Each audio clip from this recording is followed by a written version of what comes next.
নমস্কার বন্ধুরা, এই ভিডিওতে আমি কয়েকটা জিনিস তোমাদেরকে ক্লিয়ার করে দিতে চাই।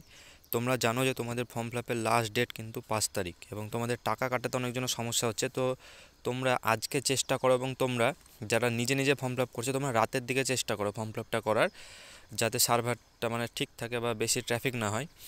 এবং তোমরা যখন ফর্ম ফিলাপ করবে তখন যদি দেখবে সার্ভার ঠিকঠাক থাকে তবে তোমরা টাকাটিকে কাটাবে, না হলে তোমরা টাকাটিকে পরে কাটাবে।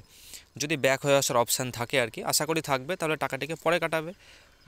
দেখছো যে ফর্ম ফিলাপের সময় সার্ভার ঠিক নেই, তাহলে ফর্ম টাকা কাটিয়ে তো লাভ নেই, তার পেন্ডিং হয়ে থাকবে। আবার অনেকেই বলছে আর কি যে কিউআর কোডে টাকা কাটাতে নেট ব্যাঙ্ক নেট ব্যাঙ্কিংয়ে কাটাতে তাহলে নাকি পেন্ডিং হচ্ছে না। তো এটা আমি যেহেতু দেখিনি, যেহেতু আমি গ্রুপে বিভিন্ন জায়গায় দেখতে পেলাম, তো যদি তোমাদের কারো নেট ব্যাঙ্কিং বা কিউআর কোড অপশান ওই যে অফিসিয়াল বোর্ডের যে কিউআর কোড, সেই কিউআর কোডে যদি টাকা কাটানোর অপশান তোমাদের থাকে বা তোমাদের ফোনপে থেকে তোমরা ওই কিউআর কোডটিকে স্ক্যান করে টাকা কাটিয়ে দেবে, এরকম নাকি অপশান একটা আছে। আমি গ্রুপে যেহেতু জানতে পারছি, তো যদি হয় তো সেটা সেটা তোমরা দেখতে পারো। আর আরেকটা বিষয় সেটা হচ্ছে, তোমরা অনেকেই বলছো যে কমেন্টে এসছে আর কি, যে যারা সাপ্লি পেয়েছিলে তারা কীভাবে ফর্ম ফিল আপ করবে। তো দেখো এইখানে নোটিশে কিন্তু স্পষ্ট উল্লেখ করা আছে, আমি তোমাদেরকে এর আগের ভিডিওতে বলেছিলাম, এই যে এই জায়গাটায় যে 10 নম্বর পয়েন্টে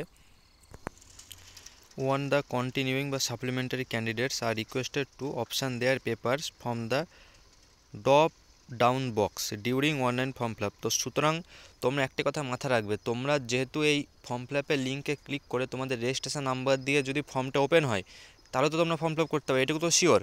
আশা করি বুঝতে পারলে কী বলছে, যারা সাপ্লি পেয়েছিলে তারা যদি রেজিস্ট্রেশন নাম্বার দিয়ে যদি তোমাদের ফর্মটা ওপেন হয়ে যায়, তাহলে তোমরা ফর্ম ফিল আপ করতে পারবে। এবং সেখানে উল্লেখ করা আছে যে তোমরা নিচে ড্রপ ডাউন বক্সে গিয়ে তোমরা তোমাদের পেপারটা সিলেক্ট করবে এবং তোমাদের পার্ট 2 এর মার্কশিটটা দেবে, তারপরে তোমাদের এক্সামিন ফি ক্যালকুলেট হয়ে সেখানে দেখাবে কত টাকা লাগবে। তো এইভাবে তোমরা ফর্ম ফিল আপ করতে পারবে, আশা করি বুঝতে পারলে। এবং কী কী স্টেপ ফলো করতে হবে আমি কিন্তু এর আগের ভিডিওতে আলোচনা করে দিয়েছি, সেটা দেখতে পারো। তো তোমাদেরকে ধারণাটা ক্লিয়ার করে দিলাম, তো তোমরাও কিন্তু ফর্ম ফিল আপ করতে পারবে